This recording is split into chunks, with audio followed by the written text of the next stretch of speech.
Hello, good evening and welcome to your most authoritative business and economic analysis program live here on TV3. This is Business Focus. My name is Pa Kwesi Asari. Well, this week, the Ghana Interbank Payment and Settlement System has just concluded with phase 2 of the mobile money interoperability, which allows for seamless transfer of funds from mobile money to eSwitch and vice versa, and also amongst the various telecom companies. Tonight, we'll be speaking to the Chief Executive Officer of GIFS, Mr. Archie Hesse, on what the future of Ghana's electronic payment is. What does it mean for consumers as well as the telecom companies? We'll bring you that interview with the Chief Executive of GIFS. Also tonight, the Electricity Company of Ghana, in its financial report released for the half year, has made significant losses arising out of exchange rate losses, also out of the inefficiencies recorded by the company, and a host of other issues. Tonight we'll be finding out why the company has made such losses and what it means even as a company readies to be taken over by a private entity. Later on, we've got the mover segment, as well as some analysis on the commodities market, as well as the stock market with Winslow Sakifio, all coming up in the next 1 hour. My name is Pa Kwesi Asari. We'll take a short break. We'll be back.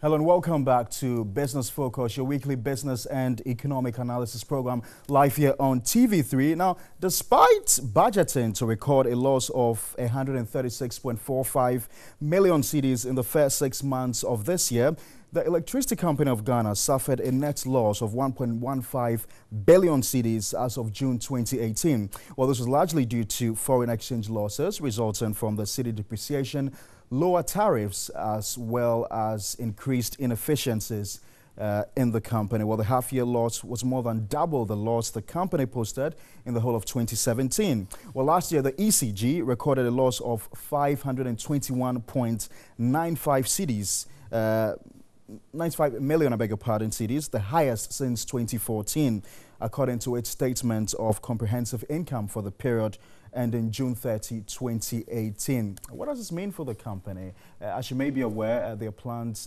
for the company to be taken over shortly by a private entity.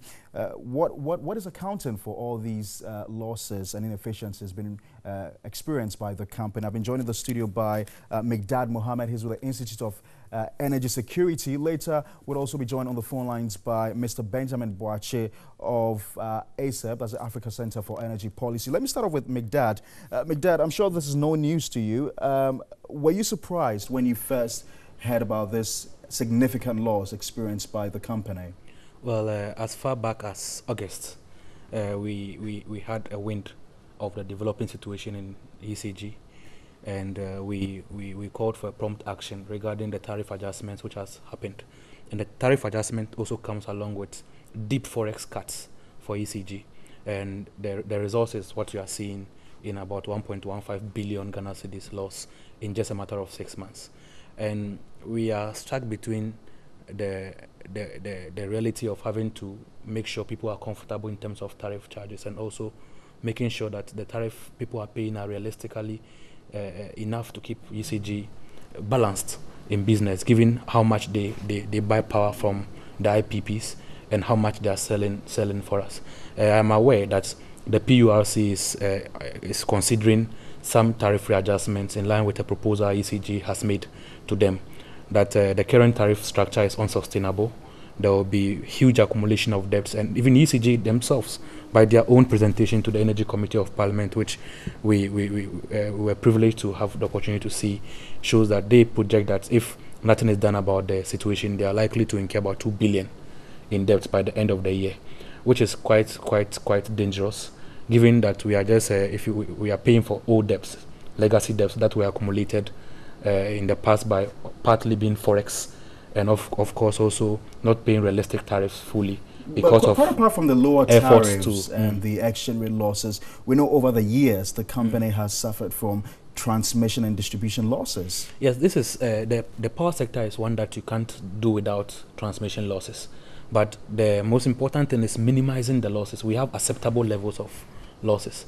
But when you are transmitting and you have losses of about 4 to 8%, realistically, it's a huge loss. It's like half of Volta region power, which can serve such about half of Volta region just gone through transmission losses. And that is one of the reasons why we applauded the decision to bring in the concessionaires as part of the Millennium Challenge Compact. We believe that there is a need for private sector competence and discipline to be injected into the system, and given also the fact that we are going to see an injection of about $400 million into the transmission infrastructure of ECG to make it more robust in terms of their power distribution and all that. But when we are even discussing ECG, we have to look at the other players in the power mix who are saddled by debt because of ECG's situation. Gridco, VRA, and some of the IPPs who count on ECG to sell the power, get the revenue, and pay them their part of it in the energy mix. They are equally in the red. So if you see the 1.15 billion Ghana cedis loss, I can, on top of my head, compute that about 600 million of it could be for either VRA, and Gridco will take about 400 million of it and all that. So when ECG is failing, it's a failure which transmits into the competence of Gridco in its transmission responsibility in the power mix, and also VRA and the IPPs as generators. So it is very important for us to have a realistic discussion about balancing the reality between having to reduce tariffs because it was promised to the people, and also that, yes, ECG has to run and run effectively. What I know is that Meralco will be working in tandem with the PURC because PURC's mandate is to ensure that realistic tariffs that are not cut-throating for the general public is what is brought forth by any player within the sector. But we anticipate that. You talk about Meralco, which is the company likely to take over the operations of the ECG. We're told, for instance, that last year the company recorded a loss of 521.95 million cedis, which is the highest since 2014.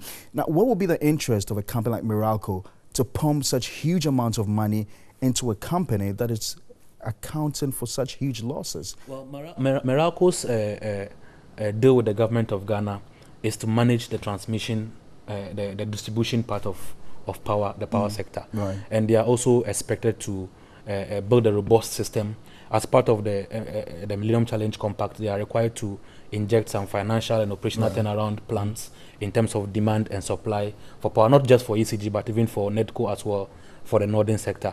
So we are looking at a company coming in with a different model.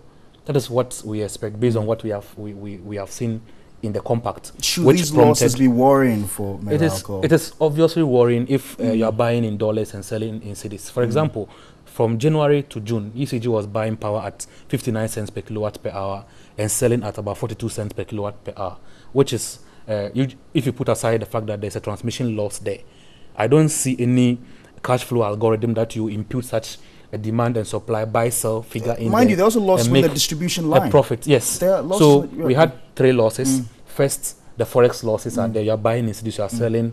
You are buying in dollars, you are selling in cedis. Second, you are buying high and selling low. And then third, you have transmission losses, which is not sustainable. And given the quantum of acceptable transmission loss within the power infrastructure, a transmission loss of 4 to 8% is really unsustainable. So it is where we hope that now for managers of the economy who have been particularly critical of the government before, how do they manage this situation, in terms of the tariffs? Because here you're settled with huge debt, which obviously is as a result of the lower tariffs. You want to ensure comfort for consumers. You also want to ensure that the company is running at a profit. So it's a very fine line, a very thin balance that we have to look at. If you look at the 2016, ECG made some marginal profits, and partly it will be because of maybe the partial strength in forex, and also the fact that the tariffs then were being realistic. Right. But at that same time, the Ghanaian public companies, industry were complaining about the cost of power and all that. So it's up to us to find that fine balance to strike the tariff reductions. And we have proposed at IES that when we look at the structure of the reductions that government gave out, it was a reduction which only came from the ECG side of the equation, from their books. We thought that we have tax components in the power mix, that if you have some sections of the revenue which is coming to you as a government because of the taxes inside that tariff structure, you could waive off those taxes and allow that to pass on to consumers as a reduction, so that it doesn't become a reduction that will force ECG to buy 59, sell 42, a loss already. And also the fact that if you look at the 2017 energy report, ECG was only able to take about 70% of revenue.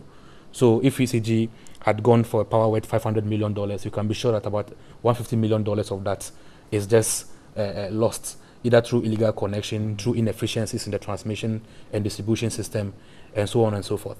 So yes, when we are looking at tariffs, there's a need for us to find that balance between fulfilling a pledge we have made, that indeed people were struggling. There was a point that you buy 50 Ghana cedis worth of power, and in a week it is gone. And government thought that there was a need for us to do something about it. And if we must do that about it, we must not scapegoat the books of ECG in order to eat our future into our stomach. Right. Dad, I'm going to ask you to hold on for me. Let me hop onto the phone lines now and speak to Benjamin Boakye, who is the Executive Director of the Africa Center for Energy Policy. Ben, it's good to have you on the phone lines. I know you've done a lot of study and analysis on Ghana's power sector. Already we are beginning to understand that the company is making some significant losses. Last year, for instance, figures suggest that the company made a loss of close to 521.95 million cedis, which happens to be the highest since 2014. Now, my question to you is, at a time when we are beginning to welcome a new private entity to take over the affairs of the ECG, how worrying does this look? Yeah, thank you very much. I think the situation is probably understood by the company that wants to take over ECG. And it is these kind of losses that warranted, the seize of control by government and to allow private capital to inject resources into the distribution arm of the power sector.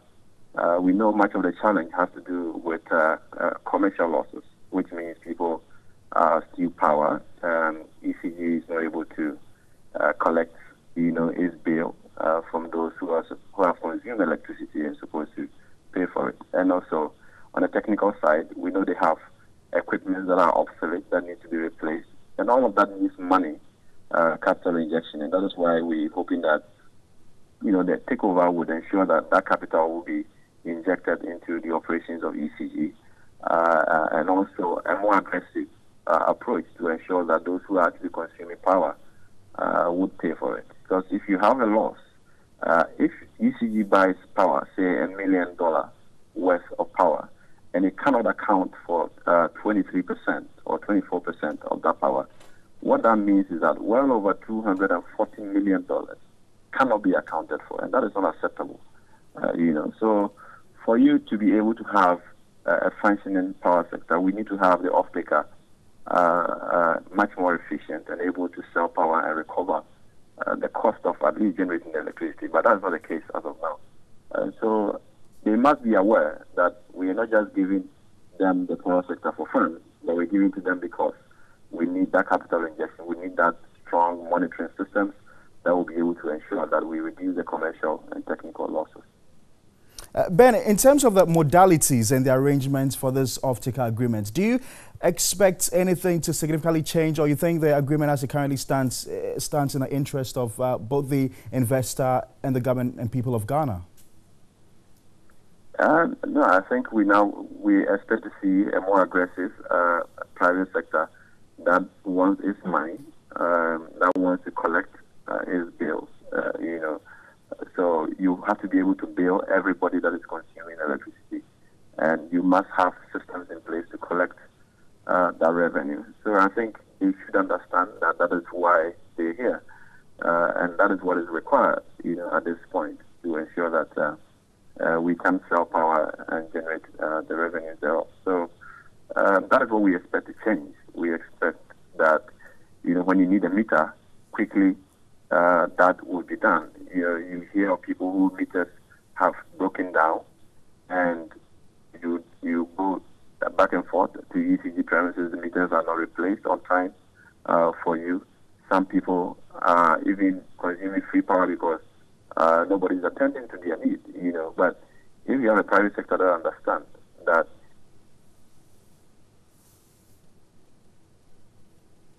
Hello, Ben. Well, I'm afraid we've lost Benjamin on the phone lines. Ben is the Executive Director of the Africa Center for Energy Policy. You're making a point before I butt in. Yes. Yeah. I think Ben has largely rehashed some of the points I've made on the financial and operational turnaround that is expected from Meralco. But there's one other critical component that of the entire depth in the energy mix that Meralco will not be addressing. Meralco is coming to address only the available power that we have, the power we are on demand. They're not coming to look at the difference between the power we need and then the power we are generating, which is one of the reasons why we are accumulating some debts generally in the industry, not just on the head of ECG alone, because during the power crisis we were signing power purchase agreements and on take or pay basis we had to solve a problem, and in solving the problem we didn't anticipate that we'll get to a point where we'll be having excess power generated. And some of these power purchase agreements, when you have such agreements with the IPPs, they will sign it to protect themselves, because when you bring them on board and they are generating and not consuming, it becomes their cost. So they sign agreements that protect themselves, that when I produce, whether you consume or not, you are paying for it. And that's why this government has criticized a lot of the power purchase agreements. And right? they are cancelling some of them. I think so far about 11 of them have been cancelled. Some have also been deferred to about 2025, when we have expanded the grid. We have gotten more industries onto the grid, or more communities have been enrolled through the rural electrification project. It's an intensification campaign ECG is undertaking. So yes, there's good news with Meralco coming in. We know that wherever there is an inefficiency in the system, where Meralco believes that the $400 million they have injected into the system is good, that inefficiency is going to lead to a loss for them. They will track it down and deal with it. But they're not going to deal with the general loss that comes into the industry. I mean, I was just going to ask that, of course, you don't expect the issue of transmission and distribution losses to be catered for with the coming into force of Meralco immediately, do you? No. You know, we are counting on minimizing the inefficiencies in terms of if you came to meet an inefficiency in the transmission line, a loss of about 4%, for example, transmitting power from, let's say, the Eastern Enclave to some parts of the capital, you are losing about 4% of the power you are generating. That is something you should work at minimizing, and it's because the transmission infrastructure, the distribution infrastructure is obsolete. We have had, Gridco has, in its annual report, has year on year, since 2015, they have kept repeating the same lines about their obsolete infrastructure, that there's going to be a problem going forward. And their receivables have been piling up. They have not been able to meet their maintenance schedules. ECG is facing the same problem. So we expect that part of the investment Meralco is going to do is not only centered on just the work ECG does, but there are some supporting infrastructure from Gridco that complements the work of ECG, which Meralco will be expected to look at both for ECG and NEDCO. So we hope this will cut down first the operational losses, the commercial losses as a result of their inability to collect revenues where they have delivered power. And you also anticipate that tariffs may be readjusted? Yes, it's the most realistic thing to do. That if government insists on wanting to push on maintain the existing tariff structures, then it will have to do that at its own costs, not at the cost of ECG. Right. And I believe that some of the arrangement government has entered with ECG cannot be entered with Meralco, based on some of the clauses and the agreements they signed.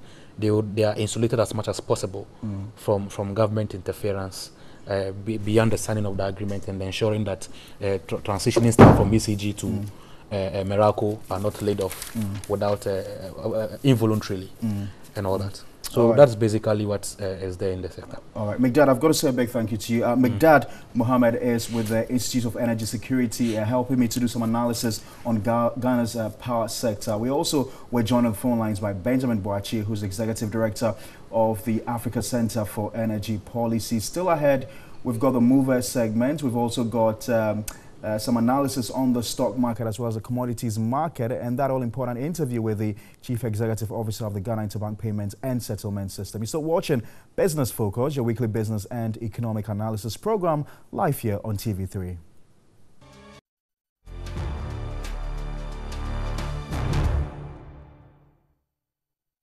Good evening and welcome to the Mover segment on Business Focus. I'm Eben Ejekumbuatin. Tonight we are at the Arts Center Accra, where we celebrate the CEO and Creative Director of 2 Cedi, Elliot Lartey. Elliot, welcome to the program. Thank you. How are you?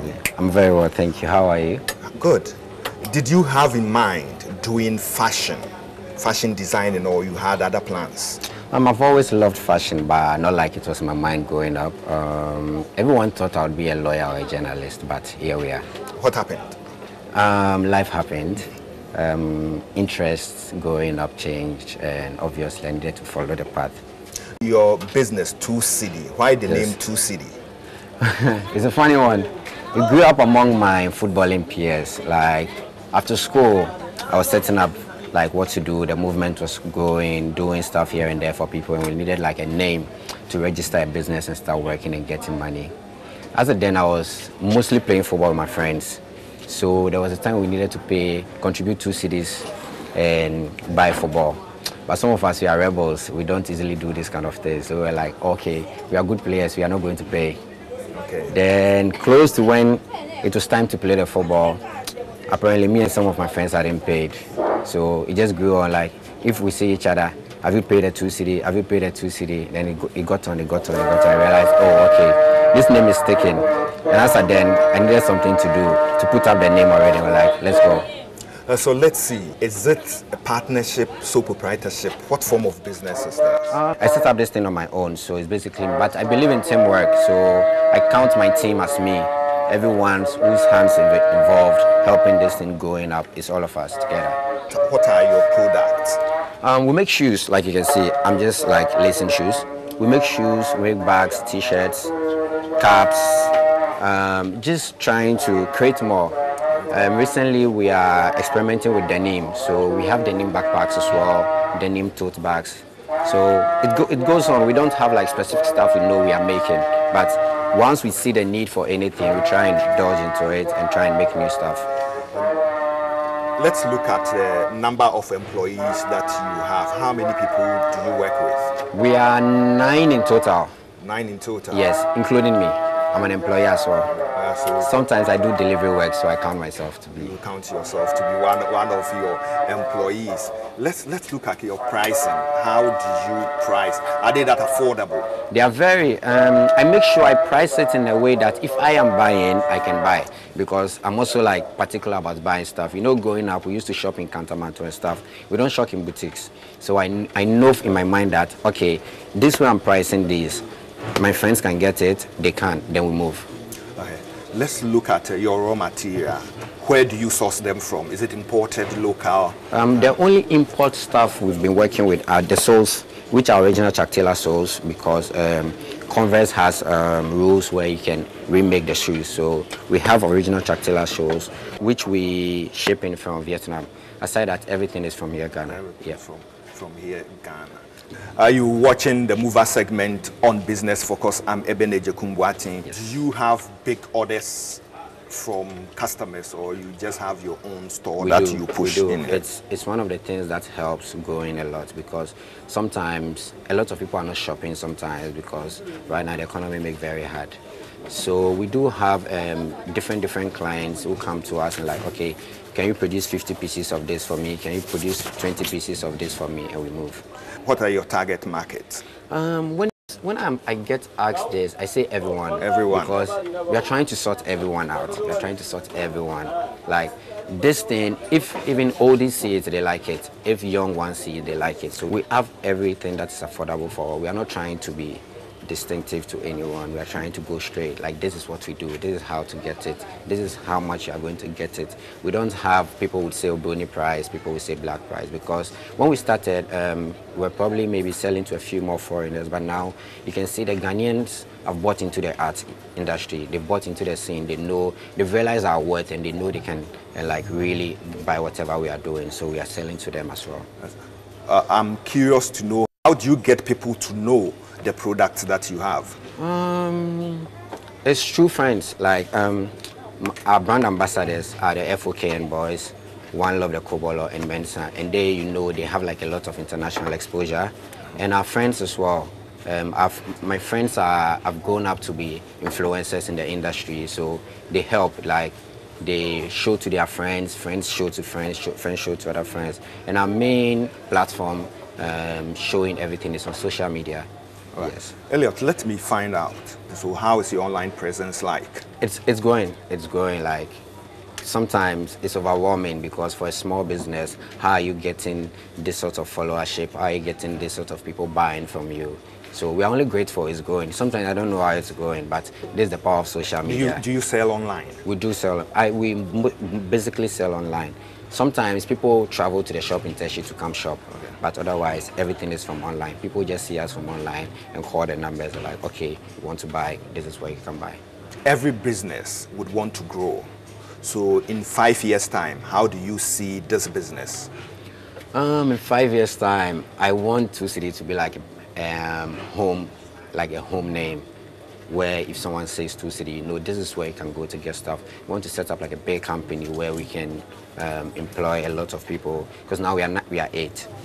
I want to employ more people because a lot of skilled people are in the streets, like doing stuff, but it's not really getting that attention. But hopefully, in like 5 years' time, you said, in 5 years' time, we'd have gone bigger, and hopefully more people can work under us.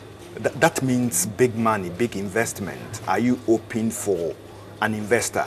If I decide to come in with my money, will you be willing to give me a part of your company? I'm willing to work with you. I'm not willing to give you a part of my company because we've seen this before. We've seen where people like go into partnership and money issues come and the company really breaks down in a way. We are willing to work with everyone. So as you're long as willing to work and pay the money back? Exactly. Not in the terms of partnership or having a share in your company?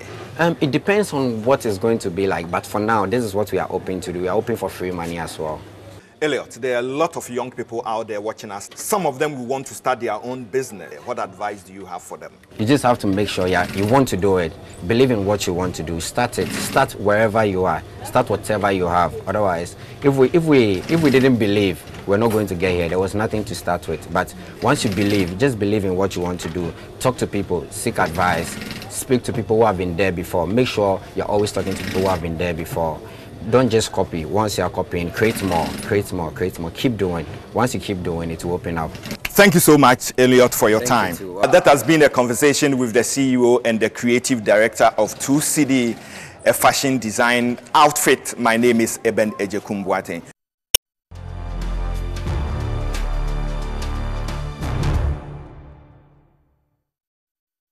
Right, so you just watched that interview between my colleague Ebenezer Ejekum-Boateng as well as 2City. Time now for our interview for the day. That interview with the Chief Executive Officer of the Ghana Interbank Payment and Settlement System, GIPS, Mr. Archie Hersey.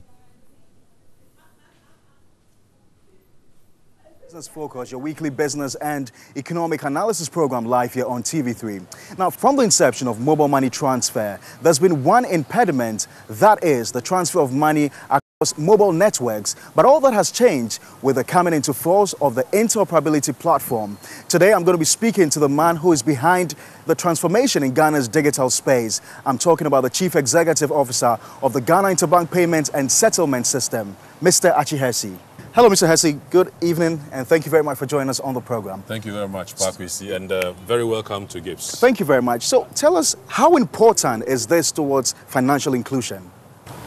One of the constraints when it comes to having individuals in the banking sector is the ability for individuals to have access to their funds and also transfer them and also use them for transaction. Currently, the mobile money e-switch platform seems to be the area that most of the informal sector. Yeah, so when you look at the adoption and awareness strategies that we need to deploy come 2019 and 2020, we're looking at how we can all work together to create awareness. Let individuals be aware that gone are the times when you need to have 2 or 3 mobile networks. With one, you'll be able to transfer to the same network as well as other networks. You'll be able to transfer from your network to eSwitch and vice versa, and you'll be able to transfer or transact to the bank. And not only for transfers, but you can also use it for purchases. In terms of values and volumes and costs, as you said, affordability is very key. If we want to migrate Ghana to an electronic payment society, we are not isolated in the world. Elsewhere, there are incentives that are given when you use electronic payments.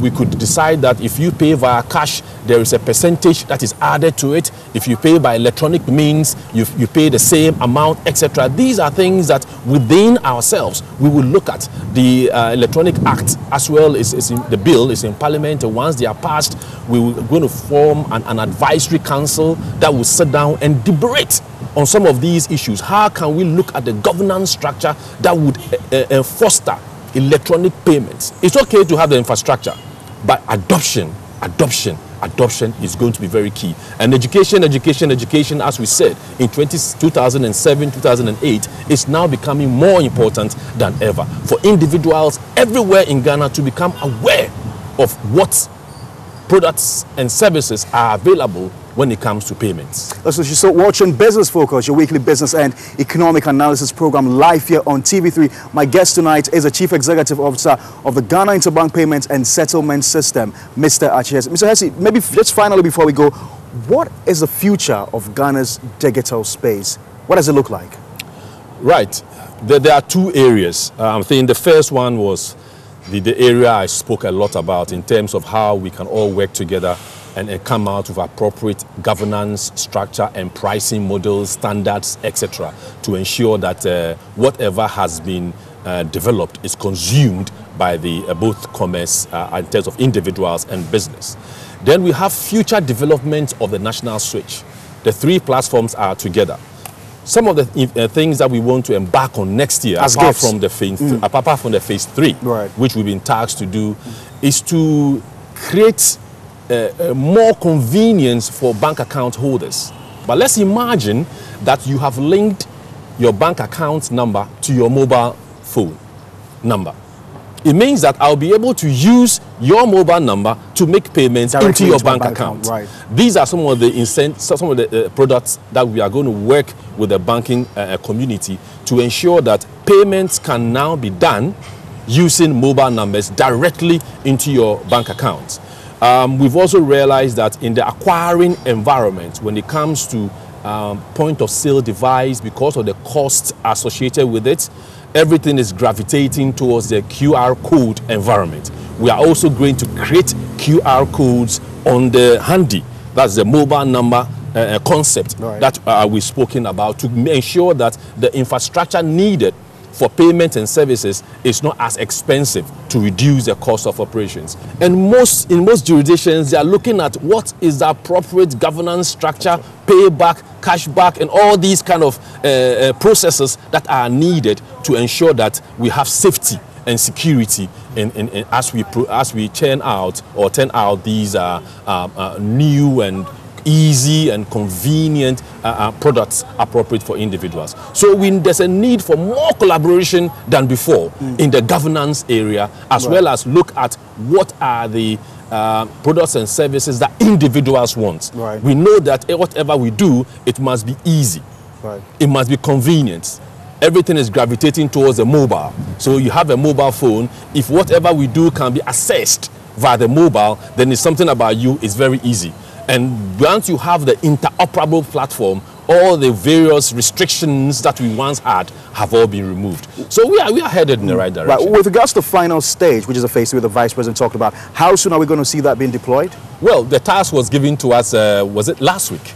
We're going to engage our stakeholders, and we'll come up with a time plan as soon as possible. But as with all things at GIBS, we need to, once there is a need for it, the more we delay, the more we deepen the the uncomfortable feeling around it. So our time to market and time to customer is very, very important. So we would work with our stakeholders and we'll try and fast track as to the best of our ability. I've got to say a big thank you to you very much. Thank you very much, Mr. Archie Hesse is the Chief Executive Officer of the Ghana Interbank Payments and Settlement System. He was our guest tonight on Business Focus. We'll return to the studio for a continuation of Business Focus. Right, so you're still welcome to Business Focus, your weekly business and economic analysis program live here on TV3. We'll take a short break. When we return, we'll do some analysis on the stock market as well as the commodities market with Winslow Sakifiu.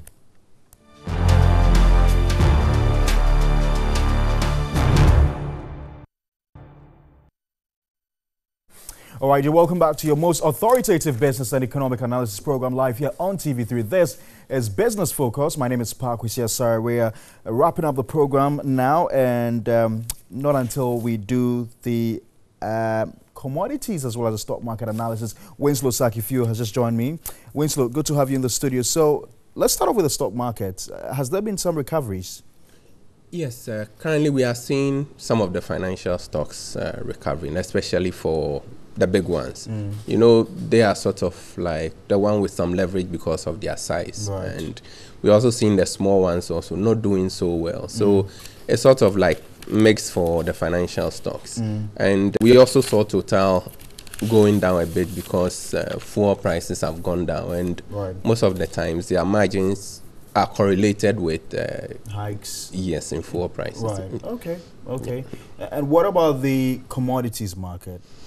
Commodities, it depends on where you look at it from. You know, prices at the pump were reduced last 2 weeks, and it looks like crude prices have started picking up. Okay. Yes, because the OPEC members and then Russia decided that come January they want to cut supplies. Yes, so they want to cut by 1.2 million barrels per day, and that is pushing up the crude prices to around the $60 mark.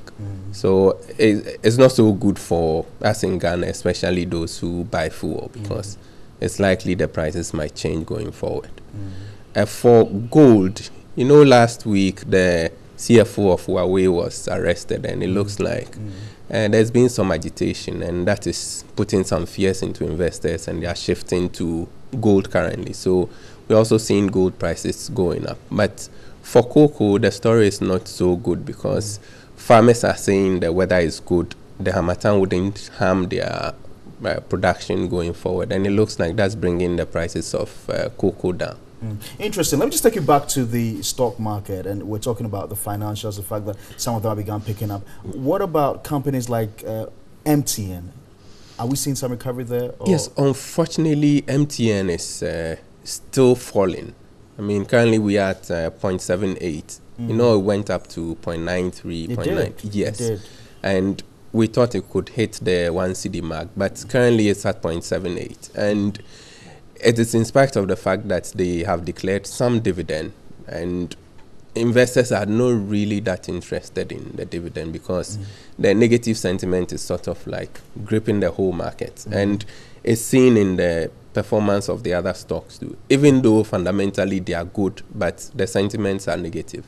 Winslow, I've got to say a big thank you to you. Winslow Sakifio is Head of Capital Market at First Bank Financial Services. That's how we wrap up on our Business Focus show for tonight. Thanks very much for watching. Do stand by for News 360 with Alfred and Natalie Ford. Hopefully same time next week. We'll see you with another show, Business Focus. Take care.